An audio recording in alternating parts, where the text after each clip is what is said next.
out, rocks being thrown, being described as a vicious street battler. Anderson Cooper has been in Cairo for the past several days. Anderson is with me now. Anderson, tell me your vantage point and describe what you're seeing today and how it is much different from what we have been seeing for the past several days and the past week.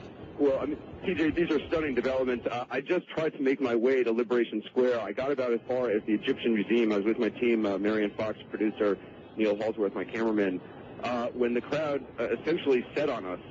One man grabbed my Neil's camera, started screaming, "No, no," tried to take the camera from him. We intervened peacefully, and literally that was the switch that ignited the crowd.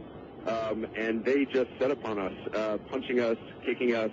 A few people in the crowd tried to help by trying to stop the crowd, but we had, I mean, literally a mob of people surround us. Just, you know, I got punched in the head probably a good 10 times or so.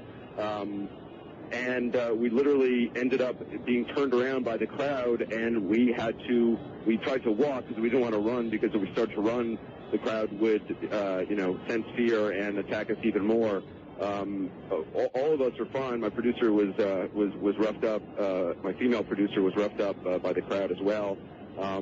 But they clearly do not want cameras present in the square and are incredibly hostile to any media.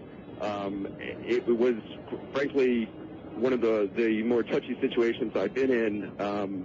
We're literally for about 5 or 10 minutes, as we were trying to escape back to the location that we're now in, we were followed by a mob of anywhere from 10 to 20 to 30 people who were alternately, kicking us, punching us, throwing rocks, bottles at us, water at us, whatever they could. It would sort of lull for a little bit, and then someone in the crowd would kind of run up, punch me in the head, and that would ignite the crowd again. So it was an incredibly touchy situation. I mean, this is what is so shocking about this is that the Egyptian military is standing by. I mean, there are tanks. They control access to the square, as we've seen over the previous 8 days.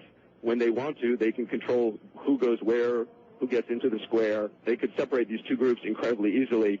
They are literally standing by on their tanks, on their armored personnel carriers, watching this. Finally, an Egyptian soldier, after about 10 minutes of us being set upon by this crowd, and when we were about half a block away from the location where we were trying to get to safety, one soldier kind of intervened, but frankly that did nothing. The crowd ignored him, continued all up until we were able to get indoors and escape from them. It is a very touchy situation, and to see the Egyptian military standing by is shocking. Anderson, it sounds like you have made it to safety now. That's good to hear. But down in the crowd, can you even make out which side